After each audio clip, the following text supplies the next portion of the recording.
It's a good day to brew, baby. What is up, YouTube? It's your boy, Millsy, back with Hometown Commander. I'm here back for another episode of Millsy Brews, the show where I brew my version 1.0 deck list of Commander in front of us on my quest to out-brew your favorite Magic channel. We talked about the Silver Swarm precon earlier this week, and I thought it was only fair to do another Sliver deck, because as much as I like the precon, of course, had a new commander, but I want to talk about the Sliver commander that if I ever built Slivers, I would build, and so I thought, why not do it? And that's the first Sliver. The deck list that we're talking about today is very darn close to the deck list for Sliver Gravemother we did the other day. So if you watch that video, you're going to see very similar things. The difference here is we're going to be approaching the strategy slightly different than we did for Gravemother. But the first Sliver is 5 mana for a 7/7 with Cascade, and then all Sliver spells we cast have Cascade. For those who've never played with Cascade before, you're going to reveal cards on the top of your, exile cards from the top of your library to hit a non-land card that has a mana value that's less than the spell that you cast. You can cast it without paying its mana cost, and then you put the and if you don't, then you put it in the rest of it. And if you don't, you put it on the bottom with the rest of the cards. If you do cast it, the cards still go on the bottom when you're done. First Sliver is the most popular Sliver as far as Magic Arena goes, as far as Historic Brawl goes. But I just think Cascade is a very dangerous mechanic, and I think it's something that benefits us, considering we're trying to just put as many Slivers out as we can, right? Slivers as a tribe care about coming down and giving all of your Slivers a certain ability. So the more that we can get, hopefully we can cascade a Sliver into another one. And we've tried our best to kind of spread out our Slivers on the mana scale, so that as we're casting a 3, we can get a 1 or a 2, or a 4, we can get a 3, 2, or 1. We have a lot of 1s and 2s, so hopefully we can still 1s, 2s, and 3s. So hopefully we can still get something even if we cast a small one. The only thing to keep in mind with the first Sliver is the first Sliver does have Cascade when it's cast, but if we were to hit another Sliver off of the first Sliver's Cascade while it's still on the stack, that spell wouldn't cascade. It's not until first Sliver hits the battlefield that our Sliver spells cascade. Well, let's talk about it. Our lands that we are playing in this deck are exactly the same as we talked about for the Gravemother deck the other day, being 10 tri-lands, 10 check lands that they come in untapped if you draw one of two land types, which our Triumphs should help us with, and then I believe a good amount of filter lands, which are just going to help us filter our lands into other colors. We are playing things like City of Brass, Path of Ancestry, and Unclaimed Territory for some more multicolored stuff, and then Exotic Orchard feels really good in a 5-color deck to potentially get a bunch of our colors if we need them. Now, in Monday's deck, we talked about this suite of artifacts and enchantments, saying, well, they're really good, they're going to help us. I think in the first Sliver, they get even better, because we have a chance to cascade into these cards.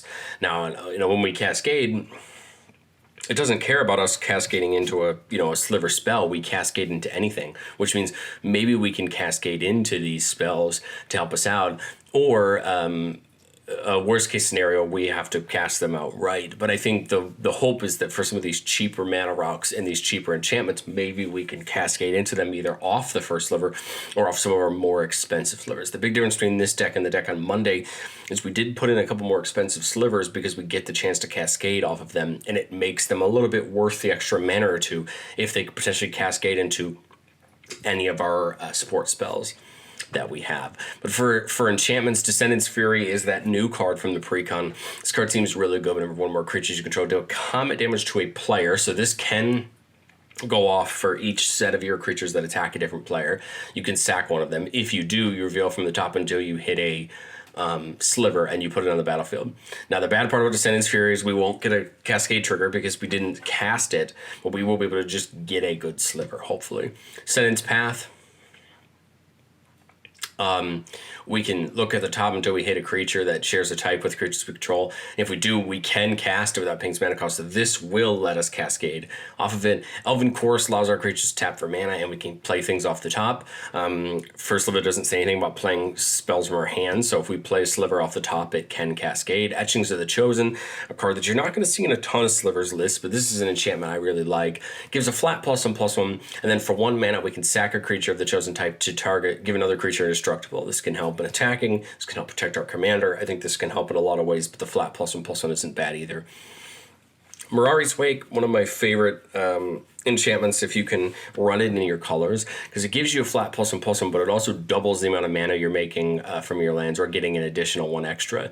This is going to help a ton because we're playing a 5-color mana base, and if we have enough lands to make Wooburg, we can technically, with Mirari's Wake, make Wooburg twice. So that can be helpful. And then Rhythm of the Wild, stopping all of our creature spells from being countered, and then giving our creatures either haste or a +1/+1 counter when they come down is great.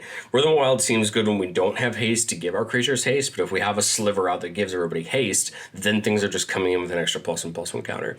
As far as the artifacts go, Arcane Signet, Chromatic Lantern, Commander Sphere, Decanter, Felwar Stone, and Soulmer, are there for our mana rocks.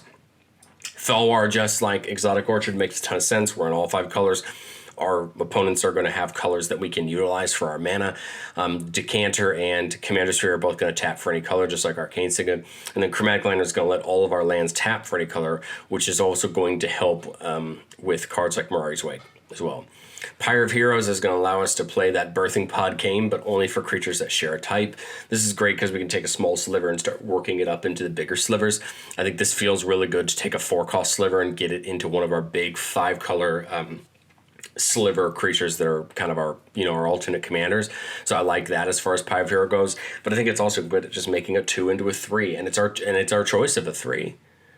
So it's not like we just flip off the top until we hit one that costs 1 more. We get our choice. So if we know what slivers we're playing, we can kind of make a 1 into a good 2. Maybe a cheap one that goes into a 2 that gives us flying, or a 2 goes into a 3 that gives us trample. You can see that we could potentially get the kind of ability we want depending on what situation we're in. And then the Vank banner, just give everybody +1/+1, and then drawing a card every time we cast a Sliver. I like this because it will let us do that off the Cascades as well. Of course, we can get some extra draws off of that. Getting up into the spells, again, the same spell suite. We've got Explorer, Farseek, Nature's Lore, and 3 visits for some ramp. Patriarch's Bidding to let us get a bunch of Slivers back from our graveyard if need be. Anguish Unmaking, the Assassin's Trophy, and the Plowshares and the Terminate are our removal. I tried to pick a good mix of exile and destroy removal. Things like Assassin's Trophy and Anguish Making can hit absolutely anything. Terminate and Plowshares only hit creatures. So you always want to make sure we're diversifying our removal so we can hit anything we might need to. If Assassin's Trophy or Anguish Unmaking is a little bit too rich for your blood, just bring in something like Generous Gift or Beast Within, or that new card from Throne of Eldraine, or Wilds of Eldraine, which we won't talk about yet. No, I'm just kidding. That looks pretty good as well. And again, that's a 3-mana removal spell that'll hit any permanent. It would be just as good. Elvidamar's Call is my pick to try to see if we can get a sliver we want into our hand quickly. If we have the mana and we want to go get one of our big slivers to cascade from, or the right sliver we need. This I think paired with Pyre of Heroes will help us do that. For the Ancestors, lets us choose creature type, look at the top 6 and reveal any number of them and put it into our hand, put the rest on the bottom. This is great because we can get a bunch of slivers into our hand to let us cascade from if need be. And I think this feels even better if we cascade into this spell, because then it just reloads our hand with more slivers. Growth Spiral for another little bit of ramp, and then Heroic Intervention to protect the board. We'll get through the slivers here in a second, because this is something that's changed from the... A few of these guys have changed from the Gravemother list on Monday, but Realms, Wrenn and Realmbreaker is our only Planeswalker, because its first ability is just like Chromatic Lantern. It allows all of our lands to tap for any color. This becomes important in a 5-color deck because we're not always going to have every color we need, but or it may take us a while, but stuff like this can help us out. The +1 can just make our land into a creature that can attack. The -2 can mill a couple cards and put them back to our hand, and the -7 just lets us get everything out of our graveyard. It lets us cast things out of our graveyard, which is great, because then hopefully we can take back advantage of the cascade. I'm about to go through every sliver in the deck. If you're not interested, the deck list will be down in the description if you want to just see the list. Otherwise, I'm going to go through every sliver in the deck, tell you what they do, of course, and why. I mean, I feel like most of it's going to be self-explanatory, but we'll talk about the slivers and talk about what good they do, and you'll start to see just some of the fun that we have access to in the slivers. First up, we have Bone Scythe Sliver. I believe this is one of the new ones, giving all of our creatures double strikes. That's pretty great, because then all slivers have double strike. I think the most important thing about slivers we have to remember is they give every sliver that ability. So the cool part is, if I put Bone Scythe Sliver down this turn, all of my creatures that can attack, all the slivers, now have double strike for this turn. So as you can see that you're not just paying off for future benefit, you're getting all of it that same turn for the creatures that can attack. Brood Sliver says whenever a sliver deals combat damage to a player, we can make a sliver, 1/1 sliver token.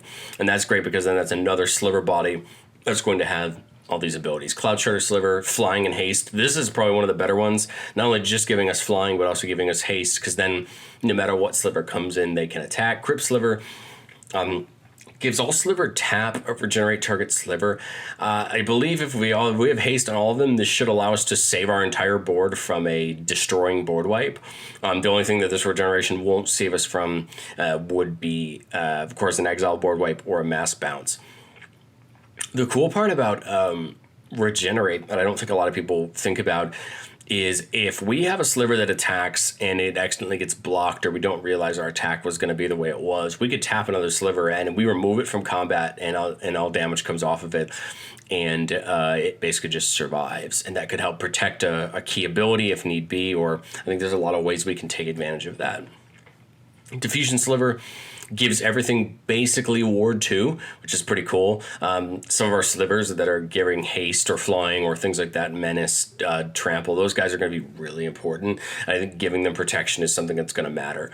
Essence Sliver, one of the new ones we brought in from Monday's list, gives everything lifelink, which is good. I mean, the more life we can gain in the process of dealing damage, the better. Firewake Sliver, everything gets haste, and then for 1, we could sacrifice that sliver and give another sliver +2/+2.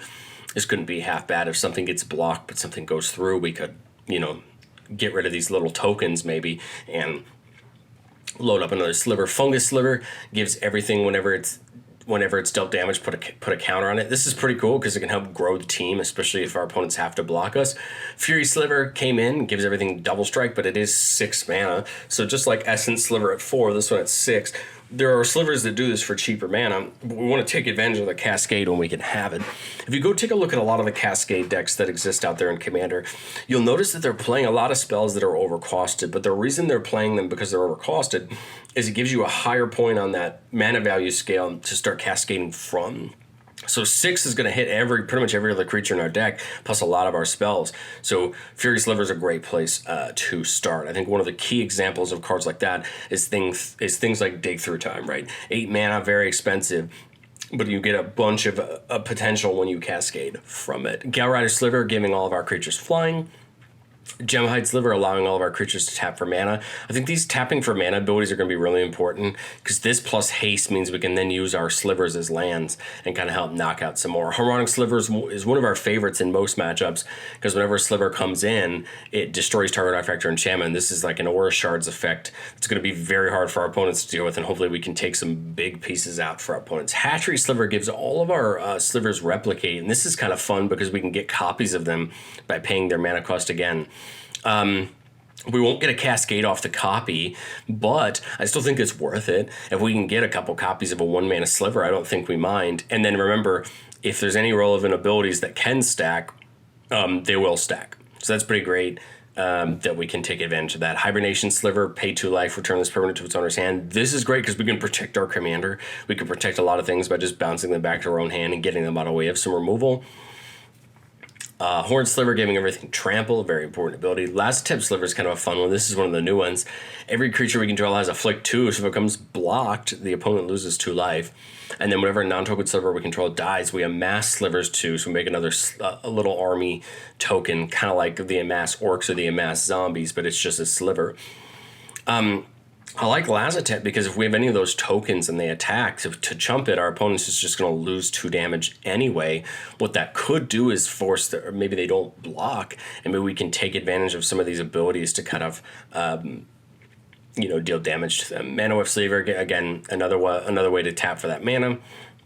Gigantic Sliver, here's another one we brought in versus the Monday's video, and again, everybody gets flat +3/+3, but it's 6 mana, again, being able to cascade into a lot of our deck. Necrotic Sliver, everything has 3 mana, sacrifice it, destroy target permanent. This is great because now we might have potentially access to more removal than we had before. Realm Walker is the only shapeshifter in the deck, but I think it works really well, letting us cast slivers from the top. Again, extend our hand, gives us more to do with it. Regal Sliver, Whenever Sliver enters the battlefield, slivers you control get +1/+1 till end of turn if you're the monarch, otherwise you become the monarch. So Rio comes in if we're not the monarch, it makes us the monarch, and then all of our creatures have a small buff ability when they come in to help us out with attacking. Sentinel Sliver gives everything vigilance. Shifting Sliver is one of the better ones, giving all of our creatures unblockable basically except by slivers, and that is 4 mana, so again, pretty good on the Cascade train. Now we're going to get into our little block of kind of sub-commanders. These are our 5-color Sliver Lords that are going to help us out do other things. Sliver Gravemother, their new commander from Commander Masters, the one we talked about on Monday, gives all of our slivers Encore. This is pretty great because we can get them back for 1 turn, attack with them, deal a bunch of damage, and take advantage of any effects that they have. And the tokens come in with haste, but they're going to get advantage of all the rest of the abilities we have going for our slivers. So it's not like a 2/2's coming back to attack both of our opponents, a 2/2 with flying or double strike or whatever we might have out. So that's where I think Encore gets even better. Sliver Hive Lord, probably my second favorite of these 3 here. Sliver creatures you control are indestructible. This is going to help because now we don't have to deal with board wipes, hopefully, right? Otherwise, we can't get around our exile board wipes, but we can get around a lot of things with Hive Lord, and it's a 5/5, so it's going to hit hard. I think my favorite of the secondary ones is Sliver Legion. This one actually just got the reprint in that secret layer, but it says all slivers get +1/+1 for each other's sliver on the battlefield. This is the one we really want, if we can, because now all of them get buffed and have all of these other abilities. And now we're going to become tough to deal with in combat. Spiteful Sliver, whenever this creature is dealt damage, it deals that much damage to target player or planeswalker. This is going to get tough for our opponents because if they want to try to block and trade, we can still get the damage through. I like this a lot, especially on chump blocking our 1/1s. If they chump block with a 3/3, we're going to end up dealing 3 damage. And I think we can take advantage of some situations in combat that way. Striking Sliver, giving everything first strike. Again, double strike's great, first strike's great. Anything we can do to win the combat is great. Now, of course, a little bit of a non-bow with that Spiteful Sliver, but I doubt we're going to ever see all of them at the same time, right? So we're trying to kind of make a toolbox of effects that are going to help us out most of the time. Snap Sliver, giving us kind of that reconnaissance mission effect. Whenever it deals damage to a player, we can draw a card. That's great because we can help refill our hands. Siphon Sliver, giving everything lifelink. Tempered Sliver, giving everything, whenever it deals damage to a player, we put a counter on it.